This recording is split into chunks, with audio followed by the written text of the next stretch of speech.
عیسیٰ علیہ السلام نے اپنی نبوت کی جو دلیل، رسالت کی جو نشانی بیان، سب سے پہلی یہ کہ میں مٹی سے مورت بناتا ہوں، پرندے کی ایک مورت بناتا ہوں، اسٹیچو بناتا ہوں، پھونک مارتا ہوں تو ہوا میں اڑنے لگتا ہے۔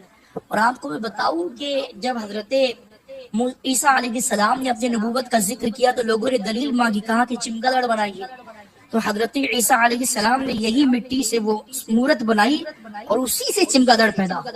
اور یاد رکھیں چمگادڑ جسے عام زبان میں کیا کہا جاتا ہے؟ جواب دیں، وٹوا گولا۔ سمجھ لیتا کہ بات سمجھ میں آئے، چاہے جو بھی لینگویج ہو لیکن بات سمجھ میں آئے۔ یہ پرندہ خدا کی قدرت کی ایک عظیم نشانی ہے، اس کو دیکھو خدا کی قدرت محسوس ہوتی ہے۔ وہ کیسے؟ تو دیکھیے چمگادڑ کی خصوصیت یہ ہے کہ وہ اڑنے والے جانوروں میں بڑا عجیب ہوتا ہے اور اللہ کی قدرت پر دلالت کرنے میں بھی دوسروں سے بڑھ کر، کیونکہ وہ بغیر پروں کے اڑتا ہے۔ غور کریں آپ، پر اسے کہتے ہیں جو بدن سے چمٹے ہوئے نہ ہو بلکہ بدن سے وہ کھلے ہوئے ہو اور یوں پرواز کرے تو وہ پر ہوتے ہیں۔ اگر چمگادڑ کو غور سے دیکھیں تو اس کا یہ حصہ پر کی طرح تو دکھتا ہے، وہ بازو ہے اصل میں، اور اس کے بدن سے وہ جڑے ہوئے ہیں، الگ نہیں ہے بدن سے۔ وہ اس کے بازو ہاتھ ہیں، وہ پر نہیں ہے، اس کے باوجود وہ اڑتا ہے۔ اور چمگادڑ دانت بھی رکھتی ہے، اس کو دانت ہوتے ہیں۔ اگر پرندہ اس کو مان لیا جائے، کوئی کہے کہ نہیں تو پرندہ ہی ہے، تو پھر مجھے بتاؤ اگر پرندہ ہے تو اس کو دانت ہے، بقیہ پرندوں کو دانت کیوں نہیں؟ آپ نے چڑیا کے دانت دیکھیں، مرغی کے دانت دیکھیں، کوے کے دانت، چیل کے دانت نہیں، کیونکہ جو پرندہ ہوگا اس کے دانت نہیں ہے۔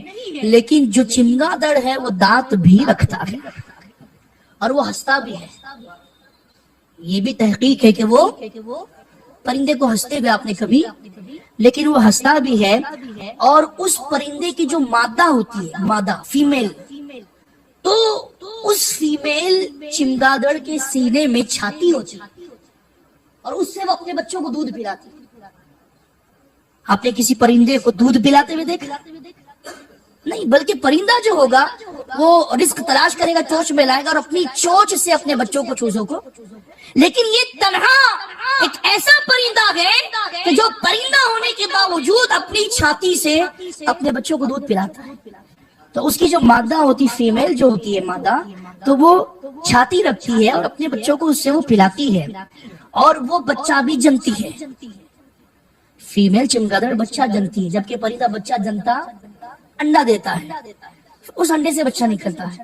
لیکن یہ اڑ بھی رہا ہے پرندوں کی طرح، باوجود اس کے پر نہیں ہے، بازو ہے اس کی۔ اور اڑنے میں اگر پرندہ شامل بھی کر لیا جائے تو ایسا پرندہ ہے کہ اس کو چھاتی ہے، دودھ پلاتا ہے اور وہ انڈے نہیں دیتا ہے بلکہ بچہ جنتا ہے۔ سبحان اللہ۔ اور اڑنے والے جانوروں میں یہ تمام باتیں موجود، تو اگر صرف چمگادڑ کو آپ دیکھ لیں تو خدا کی عظیم قدرت کا ظہور ہوگا اور آپ کے سامنے خدا کی قدرت کا اظہار ہو جائے گا۔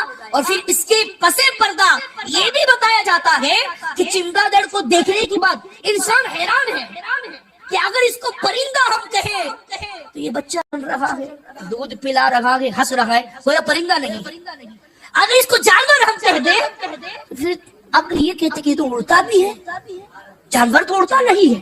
اب یہاں پر انسان کی عقل عاجز آ جاتی ہے، حیران رہ جاتی ہے۔ اور جان لو نبی کے معجزے کی تعریف ہی یہی ہے کہ اس کے سامنے انسان کی عقل کام کرنا چھوڑ دے۔ جس چیز کو دیکھ کر نبی سے ساخر ہونے والی، جس چیز کو دیکھ کر انسان کی عقل عاجز ہو جائے، اسی کو معجزہ کہا جاتا ہے۔ تو قدرت نے چمگادڑ کو جہاں اپنی قدرت کے اظہار کے لیے رکھا ہے، وہیں پر یہ بھی بتا دیا کہ جہاں انسانوں کی عقل ختم ہو جاتی وہاں حضرت عیسیٰ کے معجزے کی شروعات